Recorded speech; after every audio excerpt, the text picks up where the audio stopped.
Smashing things up. Frazer, how fucking tall are you? Dear God, hold on.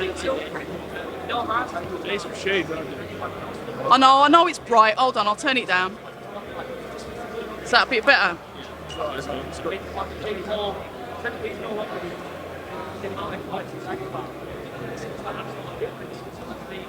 I'm here with Frazer Clarke. That's going to force me to get a bigger tripod because he's just that tall. Do you know what I mean? Or should I call you sir? Or do I need to address you properly? Because you're kind of like your levels now. Not yet, not yet. One day, hopefully. And if anyone in the royal family is watching this interview, I'll take kindly to being knighted whenever you want. Services to boxing, services to amateur boxing. I've done it all. No joking. One day. But talk to us about that experience. It was nice. Like I said, I've watched your stories, saw your stuff on Instagram. Talk to us about that royal visit and what that was like. Yeah, all jokes aside, is more the pride.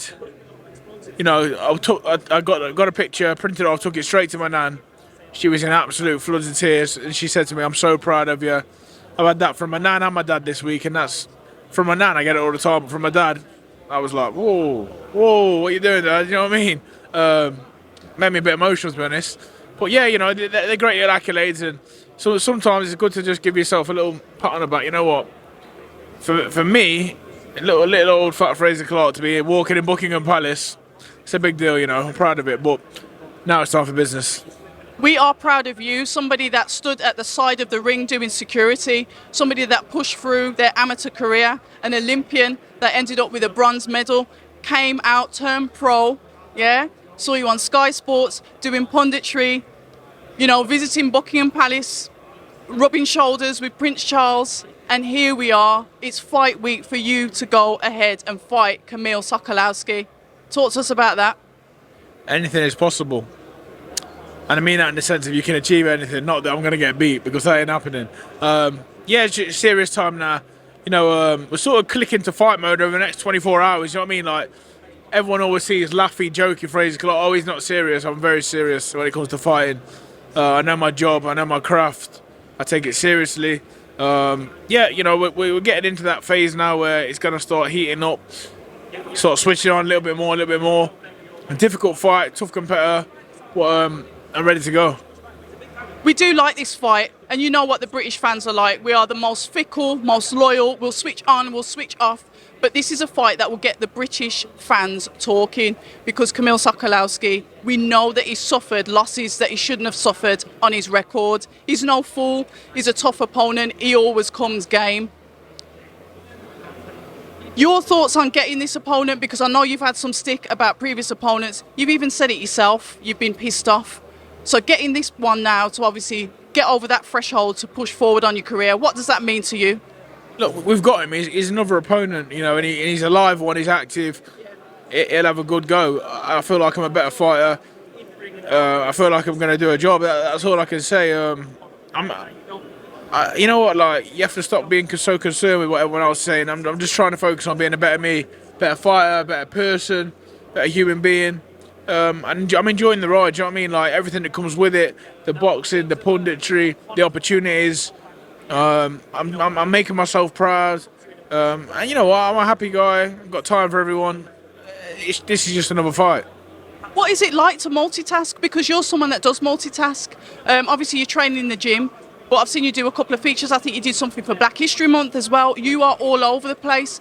So then train and still remain so focused on your career, which at the end of the day, you're a professional boxer. I just plan my time very well. Training is always the first and foremost focus. But I have good people around me. I have a great management team that allow me to have these opportunities and fully understand that training comes first. So if I say no, it's a no.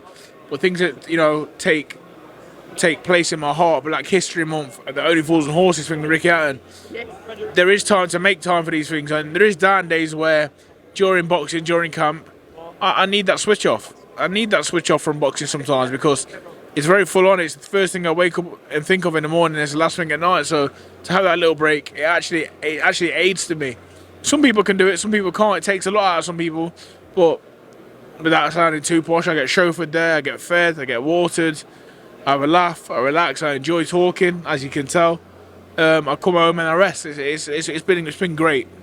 And also, and how dare I forget, you're a family man as well. You're a father. Also fitting that into the training and all your busy schedule. Difficult that bit, to be fair, they take the brunt of it, but I'll make it up to them, in the following weeks after this fight.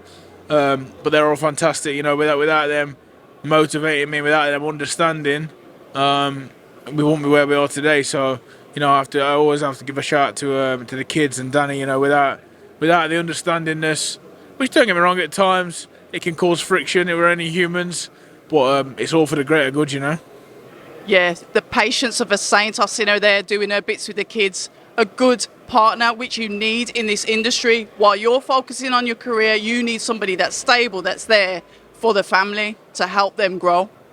She puts me in my place as well. Don't worry about that. No, but it's all good. Yeah, like I say, as long as them kids are smiling, it gives me a purpose. Every single day gives me a purpose to know that them kids are happy and they're being brought up well.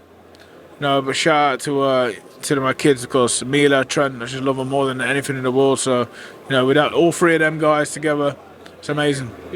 We're going to go back to that Canaan mentality. Kamil Sokolwski then, I know you train hard. I know Angel is somebody that is quite specific, he's quite technical, he breaks things down. An attribute then that you see Kamil trying to come into the ring with to try and take you out, because he doesn't come to lose. I've spoke to him, he wants to win. How do you intend to take away his attributes to secure that win? Focus on me and doing what I do well. If I do that, he cannot win. If I have a good base, good hands, a good hand position, don't get lazy and don't switch off, he can't win the fight. It's just physics.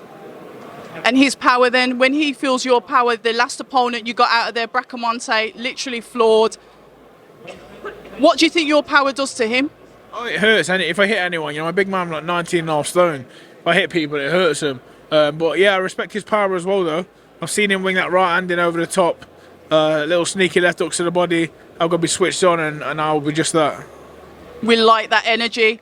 I'm not going to pressure you and say what's next, because you've got to get that fight out the way. But what I would like to say as a boxing fan and as a fan of yours, it's nice to see all the different things that you're doing, the progression, the way that you're getting your face out there. You're doing bits for the country as well.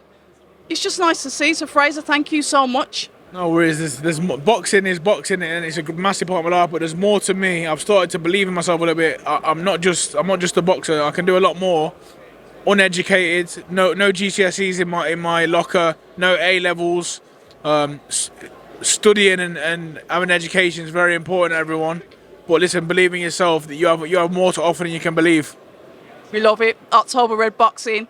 And I'm going to say future world champion, heavyweight champion, Frazer Clarke. That's the plan. Thank you. Hi, and thank you for watching October Red Boxing. Like, subscribe, and tap the bell for notifications. You can also find us on Instagram at October Red Boxing and on Twitter, October Red UK. And remember, at October Red, we stay ready.